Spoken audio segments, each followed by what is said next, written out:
Desperate of news of family and friends, people queue outside the hospital in the city of Kerman.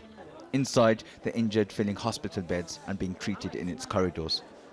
What had begun as a day with large numbers of people turning out to pay their respects to an assassinated commander, ending with more death in the streets of his hometown. Several hours after the funeral of Qassem Soleimani began on Tuesday morning, there was a stampede among the crowds, the procession turning into a crush, and desperate efforts to save the lives of people where they fell.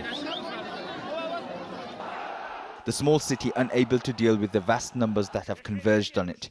Iranians from across the country had made their way to Kerman for what was supposed to be Soleimani's final procession. I come here because I love General Soleimani.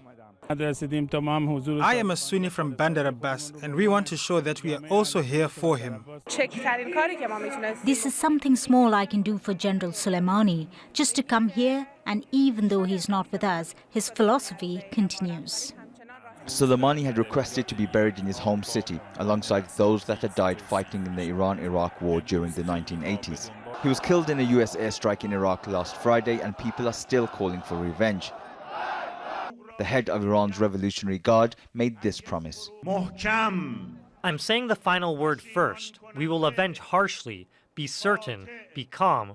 We are telling the enemy we will avenge. If you respond, we will burn that place you love. And they themselves know where it is.